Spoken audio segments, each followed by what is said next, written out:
ಶ್ರೀ ಗಣಪತಿ ಶಾರದಾ ಗುರುಭ್ಯೋ ನಮಃ. ಶ್ರೋತೃಗಳಿಗೆ ಶ್ರೀ ಶಂಕರಾಚಾರ್ಯ ವಿರಚಿತ ಸೌಂದರ್ಯ ಲಹರಿಯಲ್ಲಿ ನವವ್ಯೂಹಗಳಿಂದ ಕೂಡಿರತಕ್ಕಂತಹ ತಾಯಿಯ ಶರೀರದಲ್ಲಿ ಶಿವಶಕ್ತಿಗಳ ಅಭೇದ ನಿರೂಪಣೆಯನ್ನು ಮಾಡತಕ್ಕಂತಹ 34ನೆಯ ಶ್ಲೋಕಕ್ಕೆ ಸ್ವಾಗತ. ಬನ್ನಿ ಮೊದಲಿಗೆ ಶ್ಲೋಕವನ್ನು ಆಲಿಸೋಣ. ಈರಂತ್ವಂ ಶಂಭೋ ಶಶಿಮಿಹಿರವಕ್ಷೋ ರುಹಯುಗಂ ತವಾತ್ಮಾನಂ ಮನ್ಯೇ ಭಗವತಿ ನವಾತ್ಮಾನಮನಘಂ ಅತಃ ಶೇಷಶೇಷೀದ್ವಯಂ ಉಭಯ ಸಾಧಾರಣತಯ ಸ್ಥಿತಃ ಸಂಬಂಧೋ ವಾಂ ಸಮರಸ ಪರಾನಂದ ಪರಯೋ. ಈ ಶ್ಲೋಕದ ಪದಚ್ಛೇದ ಹೀಗಿದೆ: ಹೇ ಭಗವತಿ, ಶಂಭೋಸ್ತ್ವಂ ಶಶಿಮಿಹಿರ ವಕ್ಷೋರುಹಯುಗಂ ಶರೀರಂ ಭವಸೀತಿ ಶೇಷಃ ತವಾತ್ಮಾನಂ ಅನಘಂ ನವಾತ್ಮಾನಂ ಮನ್ಯೇ ಅತಃ ಶೇಷಃ ಶೇಷೀತ್ಯಯಂ ಸಂಬಂಧಃ ಸಮರಸ ಪರಾನಂದ ಪರಯೋಃ ವಾಂ ಉಭಯ ಸಾಧಾರಣತೆಯ ಸ್ಥಿತಃ. ಅಂದರೆ ಹೇ ಭಗವತಿ, ಇಲ್ಲಿ ಈ ವಚನದಲ್ಲಿ ಈ ಹೇಳಿರತಕ್ಕಂತಹ ಆಧಾರ ಜ್ಞಾನ ಉಂಟಾದವಳು ಭಗವತಿ. ಇದಕ್ಕೆ ಸಮ್ಮತಿಯಾಗಿ ಉತ್ಪತ್ತಿಂಚ ವಿನಾಶಂಚ ಭೂತಾನಾಮಾಗತಿಂ ಗತಿಂ ವೇತ್ತಿ ವಿದ್ಯಾಮ ವಿದ್ಯಾಂಚ ಸವಾಚ್ಯೋ ಭಗವಾನಿತಿ. ಈ ವಚನದಲ್ಲಿ ಹೇಳಿರೋ ರೀತಿ ಯಾರಿಗೆ ಆರಾರ ಜ್ಞಾನ ಉಂಟಾಗುತ್ತೋ ಅವರು ಆ ಆರಾರ ಜ್ಞಾನ ಉಂಟಾದವರು ಭಗವತಿಯ ದರ್ಶನ ಮಾಡಬಹುದು. ಅಂಥ ಭಗವತಿ ಕುರಿತಾಗಿ ಹೇಳ್ತಾ ಇರತಕ್ಕಂತಹದ್ದು ಶಂಭೋಸ್ತ್ವಂ ಶಶಿಮಿಹಿರ ವಕ್ಷೋರುಹಯುಗಂ ಶರೀರಂ ಭವಸೀತಿ ಶೇಷಃ. ಆನಂದ ಭೈರವನ ನಿನ್ನ ಚಂದ್ರ ಸೂರ್ಯರು ಸ್ತನಗಳೆರಡು ಉಳ್ಳಂತಹ ದೇಹವು ಅದೇ ಎಂದು ಹೇಳಿದ್ದರಿಂದ, ಅಂದರೆ ಆನಂದ ಭೈರವನ ದೇಹದಲ್ಲಿ ಇಲ್ಲಿ ವಿಶೇಷವಾಗಿ ಗಮನಿಸಬೇಕಾದ್ದು ಅಂತಂದ್ರೆ, ಹಿಂದೆನೂ ಒಂದು ಶ್ಲೋಕದಲ್ಲಿ ನಾವು ನೋಡಿದ್ವಿ, ತಾಯಿ ಶಿವವಾಮಾಂಕ ಸಂಸ್ಥಿತ ಆತನ ಎಡಭಾಗವನ್ನು ಆಕ್ರಮಿಸ್ಕೊಂಡಿರ್ತಾಳೆ. ಆದ್ದರಿಂದಾನೇ ಭಗವಂತ ಅರ್ಧನಾರೀಶ್ವರ ರೂಪದಲ್ಲಿರ್ತಾನೆ. ಆದ್ರೆ ಅದು ಸಾಲದು ಅಂತ ಹೇಳಿ ತಾಯಿ ಬಲಭಾಗವನ್ನು ಆಕ್ರಮಿಸ್ಕೊಂಡು ಬಿಡ್ತಾಳೆ. ಆದ್ರಿಂದ ಇಡೀ ಶಿವನ ಶರೀರವನ್ನು ತಾಯಿ ಆವರಿಸ್ಕೊಂಡು ಬಿಟ್ಟಿದ್ದಾಳೆ. ಹಾಗಿದ್ರೆ ಶಿವ ಎಲ್ಲಿದ್ದಾನೆ? ಶಿವ ತಾಯಿ ಸ್ವರೂಪದಲ್ಲಿದ್ದಾನೆ. ಆ ತಾಯಿಯ ಸ್ವರೂಪದಲ್ಲಿ ಶಿವ ಇದ್ದಾನೆ, ಆ ಶಿವನ ಸ್ವರೂಪದಲ್ಲಿ ತಾಯಿನೇ ಇದ್ದಾಳೆ. ಅವರಿಬ್ಬರ ನಡುವೆ, ಶಿವೆಯರ ನಡುವೆ ಯಾವ ಭೇದವೂ ಇಲ್ಲ. ಇಲ್ಲಿ ಸೂರ್ಯ ಚಂದ್ರರೇ ಆ ಸ್ತನಗಳು ನಿನಗೂ ಸ್ತನಗಳು, ಹಾಗೂ ಶಿವನಿಗೂ ಕೂಡ ಅವೇ ಸ್ತನಗಳು. ಆದ್ದರಿಂದ ಇಡೀ ಶರೀರವೂ ಕೂಡ ನಿಮ್ಮಿಬ್ಬರಿಗೂ ಸೇರಿದ್ದು. ಅದರಲ್ಲಿ ಇದು ದೇವಿ ಭಾಗ, ಇದು ಶಿವನ ಭಾಗ ಅಂತ ಯಾವುದೇ ರೀತಿಯಾದಂತಹ ಭೇದ ಇಲ್ಲ. ಆ ಸರ್ವೇಶ್ವರಿಯ ಸ್ತನಗಳೇ ಸೂರ್ಯ ಚಂದ್ರರು ಅನ್ನೋದಕ್ಕೆ ರೌದ್ರಿಕಿ ಶ್ರುತಿಯಲ್ಲಿ ಈ ರೀತಿಯಾದಂಥ ಒಂದು ಸಮ್ಮತಿಯನ್ನು ಕೊಟ್ಟಿದ್ದಾರೆ. ಸೂರ್ಯ ಚಂದ್ರೌ ಸ್ತನೌ ಯಸ್ಯಾಸ್ತಾವೇವ ನಯನೆ ಸ್ಮೃತೆ ಉಭೌ ತಾಟಂಕ ಯುಗಲ ಮಿತ್ಯೇಷ ರೌದ್ರಿಕಿ ಶ್ರುತಿ ಅಥವಾ ವೈದಿಕಿ ಶ್ರುತಿ ಇದ್ದ. ತವಾತ್ಮಾನಂ ಅನಘಂ ನವಾತ್ಮಾನಂ ಮನ್ಯೆ. ಶ್ಲೋಕ ಮುಂದುವರಿಸಿ, ಮಹಾಭೈರವಿಯಾದ ನಿನ್ನ ಶರೀರವನ್ನು ನಿರ್ದೋಷವಾಗಿ ಇದ್ದಂತಹ ನವವ್ಯೂಹಾತ್ಮಕವಾದ ಭೈರವನನ್ನಾಗಿ ತಿಳಿದೇನು. ಇಲ್ಲಿ ಶಿವನ ಶರೀರದಲ್ಲಿ ನವವ್ಯೂಹಗಳಿವೆ ಅಂತ, ಅದೇ ನವವ್ಯೂಹಗಳೇ ತಾಯಿಯ ಶರೀರದಲ್ಲೂ ಕೂಡ. ಅಂದ್ರೆ ಇಲ್ಲಿ ಶಿವನ ಶರೀರ ಬೇರೆ, ತಾಯಿಯ ಶರೀರ ಬೇರೆ ಅಂತ ಇಲ್ಲ, ಇಬ್ಬರೂ ಏಕ ಶರೀರದಲ್ಲೇ ವಿಲೀನವಾಗಿ ಬಿಟ್ಟಿದ್ದಾರೆ ಅನ್ನೋ ಹಾಗೆ. ಆದ್ದರಿಂದ ಇಲ್ಲಿ ಆನಂದ ಭೈರವನು ಅಪ್ರಧಾನ, ತಾಯಿನೇ ಅದರಲ್ಲಿ ಪೂರ್ತಿ ಪ್ರಧಾನವಾಗಿ ಆವರಿಸ್ಕೊಂಡು ಬಿಟ್ಟಿದ್ದಾಳೆ. ಅದರೊಳಗೇನೆ ಆನಂದ ಭೈರವಿಯ ಆ ಶರೀರದ ಒಳಗೇನೆ ಆನಂದ ಭೈರವನು ಇದ್ದಾನೆ. ಅತ ಶೇಷಶೇಷೀತ್ಯಯಂ ಸಂಬಂಧ. ಅದು ಕಾರಣದಿಂದ ಅಪ್ರಧಾನ ಪ್ರಧಾನ ಸಂಬಂಧವು. ಅಂದ್ರೆ ಇಲ್ಲಿ ನಾವು ತಾಯಿನ ಪೂಜೆ ಮಾಡ್ತಾ ಇರ್ಬೇಕಾದ್ರೆ ಇಡೀ ಶರೀರವೂ ತಾಯಿಯ ಶರೀರ ಅನ್ನೋ ರೀತಿಯಲ್ಲಿ ಪೂಜೆ ಮಾಡ್ತೀವಿ. ಆದ್ರೆ ಆ ತಾಯಿ ಶರೀರದ ಒಳಗೆ ಶಿವ ಇದ್ದಾನೆ. ಶಿವನ ಪೂಜೆ ಮಾಡ್ಬೇಕಾದ್ರೂ ಅದೇ ಶರೀರವನ್ನೇ ಪೂಜೆ ಮಾಡ್ತೀವಿ, ಅಲ್ಲೇ ತಾಯಿನೂ ಇರ್ತಾಳೆ ಅನ್ನೋ ಒಂದು ಭಾವದಲ್ಲಿ. ಸಮರಸ ಪರಾನಂದ ಪರಯೋಹೋ ವಾಂ ಉಭಯ ಸಾಧಾರಣತೆಯ ಸ್ಥಿತಃ. ಅಂದರೆ ಚೆನ್ನಾಗಿ ಕೂಡಿರುವಂತಹ ಆನಂದ ಭೈರವ ಮತ್ತು ಮಹಾಭೈರವಿ ಅಥವಾ ಆನಂದ ಭೈರವಿ, ನಿಮ್ಮ ಇಬ್ಬರಿಗೂ ಆ ಶರೀರ ಸಮಾನವಾಗಿಯೇ ಇದ್ದೀತು. ಅದರಲ್ಲಿ ಬೇರೆ ಬೇರೆಯಾಗಿ ಏನೂ ಇಲ್ಲ. ಇಲ್ಲಿ ಶಿವೆಯರಿಗೆ ಶೇಷ ಶೇಷಿ ಭಾವ. ಇಲ್ಲಿ ಶೇಷ ಶೇಷಿ ಅಂತಂದ್ರೆ ಶಿವನ ಹೊರತುಪಡಿಸಿ ಉಳಿದ ಭಾಗ ದೇವಿದು ಅಂತ ತೋರಿಸೋದಕ್ಕೆ ಶೇಷವಾಗಿ ಭಾಗವೇ ಇಲ್ಲ. ಅದೇ ರೀತಿ ದೇವಿ ಪೂರ್ಣ ಶರೀರವನ್ನು ಆಕ್ರಮಿಸ್ಕೊಂಡಿರೋದ್ರಿಂದ ದೇವಿಯ ಹೊರತುಪಡಿಸಿ ಇದು ಶಿವನ ಶರೀರ ಅಂತ ತೋರಿಸೋದಕ್ಕೂ ಕೂಡ ಏನೂ ಇಲ್ಲ. ಅವೆರಡೂ ಕೂಡ ಸಂಪೂರ್ಣವಾಗಿ ದೇವಿ ಇಬ್ಬರೂ ಅಲ್ಲಿ ಆಕ್ರಮಿಸ್ಕೊಂಡಿದ್ದಾರೆ. ಇಲ್ಲಿ ಆನಂದ ಭೈರವನಿಗೆ ನವವ್ಯೂಹಾತ್ಮಕ ಹೇಗೆ ಅನ್ನೋದನ್ನ ಸ್ವಲ್ಪ ನೋಡೋಣ. ಕಾಲವ್ಯೂಹ ಕುಲವ್ಯೂಹೋ ನಾಮವ್ಯೂಹಸ್ತಥೈವ ಚ ಜ್ಞಾನವ್ಯೂಹಸ್ತಥಾ ಚಿತ್ತವ್ಯೂಹಸ್ಯ ತದನಂತರಂ ನಾದವ್ಯೂಹಸ್ತಥಾ ಬಿಂದುವ್ಯೂಹಸ್ಯ ತದನಂತರಂ ಕಲಾವ್ಯೂಹಸ್ತಥಾ ಜೀವವ್ಯೂಹಸ್ಯ ಇತಿ ತೇ ನವ. ಈ 9 ವ್ಯೂಹಗಳು ಅಂದರೆ ಕಾಲ, ಕುಲ, ನಾಮ, ಜ್ಞಾನ, ಚಿತ್ತ, ನಾದ, ಬಿಂದು, ಕಲಾ, ಜೀವ, ಇವು 9 ವ್ಯೂಹಗಳು. ಇಲ್ಲಿ ಬರೆದಿರತಕ್ಕಂಥ ಅರ್ಥ ಅಂದರೆ ಆನಂದ ಭೈರವನ ಈ ನವವ್ಯೂಹಾತ್ಮಕದ ವಿವರ ಅಂತಂದ್ರೆ, ಕಾಲವ್ಯೂಹ ಅಂತಕ್ಕಂತಹದ್ದು ನಿಮಿಷದಿಂದ ಆರಂಭಿಸಿ ಬ್ರಹ್ಮಕಲ್ಪದ ಪರ್ಯಂತರವಾಗಿರತಕ್ಕಂತಹ ಕಾಲದ ಕಲ್ಪನೆ ಏನಿದೆ, ಇದು ಕಾಲವ್ಯೂಹ. ಇನ್ನು ಕುಲವ್ಯೂಹವೆಂಬುದು ನೀಲಾದಿಯಾದ ನೀಲ ಮುಂತಾದಂತಹ ವರ್ಣಗಳೇ ಕುಲವ್ಯೂಹ. ನಾಮವ್ಯೂಹಗಳು ಶಿವನ ಹಲವಾರು ಹೆಸರುಗಳ ಸಮುದಾಯ. ಇನ್ನು ಜ್ಞಾನವ್ಯೂಹವೆಂಬುದು ಅದು ವಿಜ್ಞಾನ ಸಮುದಾಯ. ಅದು ಸಭಾಗ ಮತ್ತು ವಿಭಾಗ ಅನ್ನೋ 2 ವಿಧ.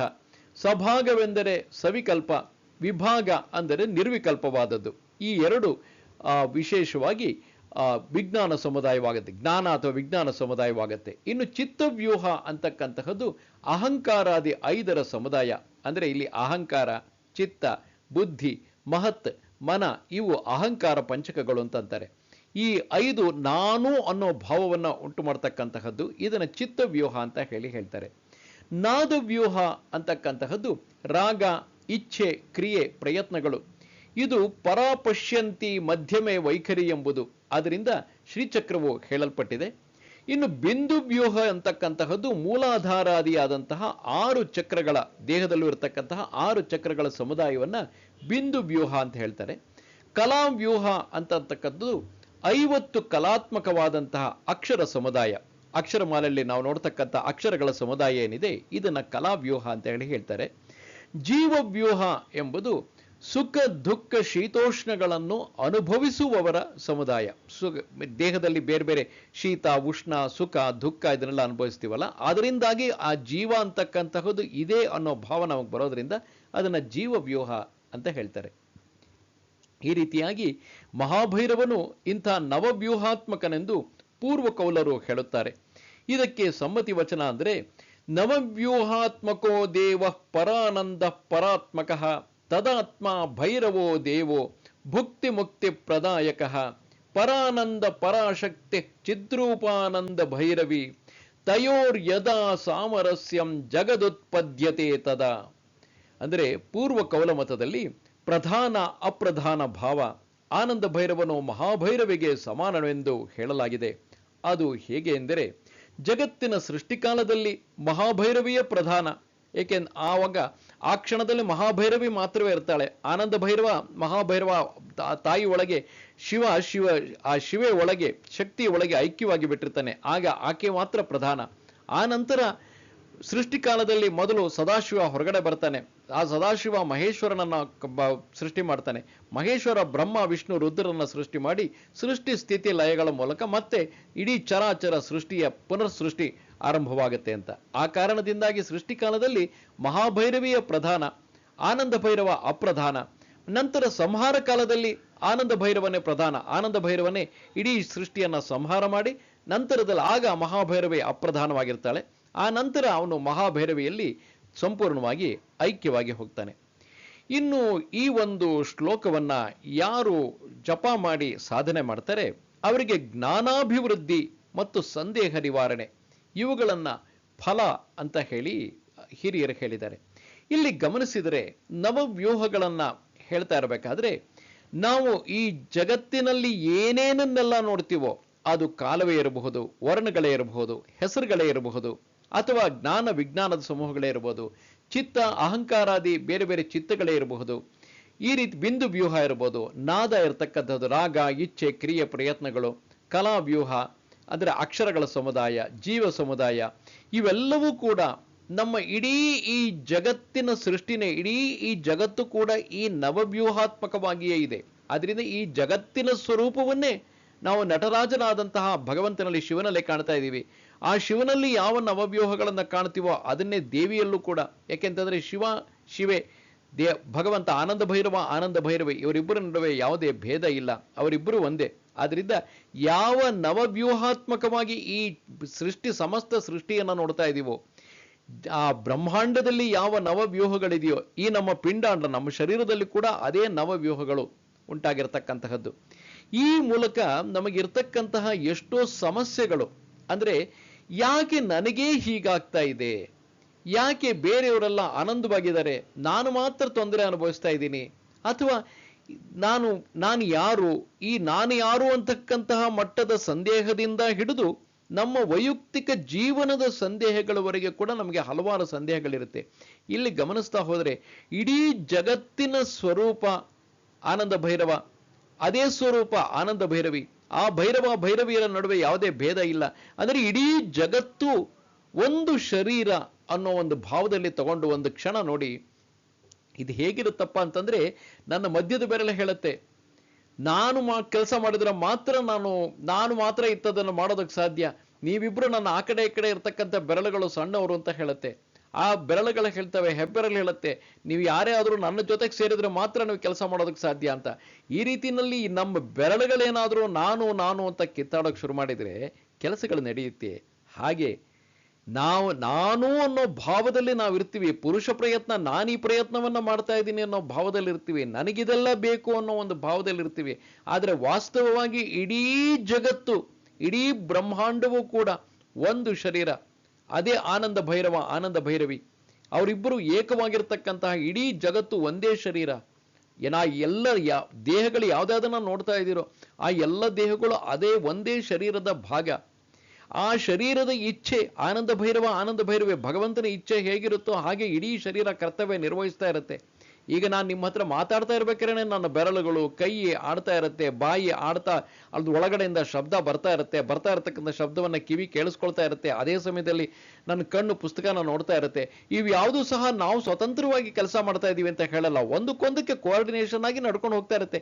ಯಾವುದೋ ಒಂದು ಒಳಗಡೆ ಇರತಕ್ಕಂತಹ ಶಕ್ತಿ ಇದನ್ನ ನಡೆಸ್ತಾ ಇರುತ್ತೆ. ಈ ಒಂದು ರೆಕಾರ್ಡಿಂಗ್ ಇದನ್ನ ನಡಿಬೇಕು ಅನ್ನೋದನ್ನ ನಡೆಸ್ತಾ ಇರುತ್ತಲ್ಲ, ಆ ನಡೆಸ್ತಾ ಇರೋದಕ್ಕೆ ಸಂಬಂಧಪಟ್ಟಂಗೆ ಶರೀರದ ಯಾವ ಅವಯವಗಳು ಅದರಲ್ಲಿ ಭಾಗವಹಿಸಬೇಕು ಅವೆಲ್ಲ ಭಾಗವಹಿಸ್ತಾ ಇರ್ತಾರೆ. ಅದೇ ರೀತಿಯಾಗಿ ಈ ಜಗನ್ನಾಟಕ ಒಂದು ಲೀಲಾ ಅಂತ ನಾವು ಏನ್ ಕರಿತೀವಿ, ಭಗವಂತನ ಲೀಲೆ ಅಂತ ಏನ್ ಕರಿತೀವಿ, ಆ ಜಗನ್ನಾಟಕ ನಡೆಯೋದ್ರಲ್ಲಿ ನಾವೆಲ್ಲರೂ ಭಾಗವಹಿಸ್ತಾ ಇರ್ತೀವಷ್ಟೇನೆ. ಯಾರಿಗೂ ಪ್ರತ್ಯೇಕವಾದಂತ ಅಸ್ತಿತ್ವ ಅಂತಕ್ಕಂತಹದ್ದು ಏನೂ ಇಲ್ಲ. ಈ ಒಂದು ಭಾವದಲ್ಲಿ ನಾವು ಸ್ಥಿರವಾಗಿ ನಿಂತಿದ್ದೆ ಆದ್ರೆ ನಮ್ಮ ಜೀವನದಲ್ಲಿ ನಡೆದ ಘಟನೆಗಳನ್ನು ನೋಡಿದಾಗ, ಸಂದರ್ಭ ಬಂದಾಗ ಯಾವ ಬೆರಳಿಗೆ ಬೇಕಾದ್ರೂ ಗಾಯ ಆಗ್ಬೋದು, ಯಾವ ಬೆರಳು ಬೇಕಾದ್ರೂ ನೋವನ್ನು ಅನುಭವಿಸ್ಬೋದು, ತಲೆಯಿಂದ ಹಿಡಿದ ಕಾಲಿನ ತನಕ ಯಾವ ಭಾಗಕ್ಕೆ ಬೇಕಾದ್ರೂ ನೋವು ಆಗ್ಬೋದು, ಆಮೇಲೆ ಆ ನೋವು ಹೊರಟೋಗ್ಬೋದು. ಅದೇ ರೀತಿ ಶರೀರದ ಯಾವ ಮೂಲೆಯಲ್ಲಿ ಬೇಕಾದ್ರೂ ಸುಖ ಅನ್ನೋದು ದುಃಖ ಅನ್ನೋದು ಅನುಭವಿಸ್ಬೋದು, ಆಮೇಲೆ ಅದು ಸರಿ ಹೋಗ್ಬೋದು. ಆ ರೀತಿನಲ್ಲಿ ಕೆಲವರಿಗೆ ಸುಖ ದುಃಖಗಳು, ನೋವು, ಕಷ್ಟ, ಸುಖ ಎಲ್ಲದೂ ಬರ್ತಾ ಇರುತ್ತೆ. ಅದು ಬರ್ತಾ ಇರುತ್ತೆ, ಹೋಗ್ತಾ ಇರುತ್ತೆ. ಹೇಗೆ ದೇಹದ ಒಂದೊಂದು ಭಾಗಗಳು ಭಿನ್ನವಾಗಿ ಅನುಭವಿಸ್ತಾ ಇರ್ತವೋ ಹಾಗೆ ಎಲ್ಲ ಬೇರೆ ಬೇರೆ ಜೀವಿಗಳು, ನಾವು ಪ್ರತ್ಯೇಕ ಜೀವಿಗಳು ಅಂತ ಅನ್ಕೊಂಡಿದ್ದೀವಿ. ಎಲ್ಲಾ ಜೀವಿಗಳು ಒಟ್ಟು ಕೂಡಿ ದೊಡ್ಡ ಸಾಗರ, ಇಡೀ ಜಗತ್ತು ಒಂದು ದೇಹ, ಒಂದು ಸಾಗರ ಅನ್ಕೊಂಡ್ರೆ ಆ ಸಾಗರದಲ್ಲಿರ್ತಕ್ಕಂಥ ಕೇವಲ ಒಂದು ಅಣು ಮಾತ್ರವಾದ ಬಿಂದು ನಾವು. ಆ ಕಾರಣದಿಂದಾಗಿ ಆ ಭಾವವನ್ನು ನಾವು ಇಟ್ಕೊಂಡ್ರೆ ಆಗ ನಮ್ಮಲ್ಲಿರ್ತಕ್ಕಂಥ ಎಷ್ಟೋ ಸಂದೇಹಗಳು ನಿವಾರಣೆ ಆಗತ್ತೆ. ಹಾಗೂ ಈ ಜಗತ್ತು, ಪ್ರಪಂಚ, ಈ ಸೃಷ್ಟಿ ರಹಸ್ಯ ಅಂತ ಹೇಳ್ತಾರಲ್ಲ, ಅದ್ರ ಕುರಿತಾಗಿ ನಮ್ಮ ಜ್ಞಾನ ಇನ್ನೂ ಹೆಚ್ಚುತ್ತಾ ಹೋಗುತ್ತೆ. ಆ ಮೂಲಕ ನಮ್ಮ ಜೀವನದಲ್ಲಿ ನಾವು ನೆಮ್ಮದಿ, ಸುಖ, ಸಂತೋಷದಿಂದ ಬದುಕೋಕ್ಕಾಗತ್ತೆ. ನಮಸ್ತೆ ಶಾರದೆ ದೇವಿ ಕಾಶ್ಮೀರ ಪುರವಾಸಿನಿ ತ್ವಾಮಹಂ ಪ್ರಾರ್ಥಯೇ ನಿತ್ಯಂ ವಿದ್ಯಾದಾನಂಚ ದೇಹಿಮೆ. ನಮಸ್ಕಾರ.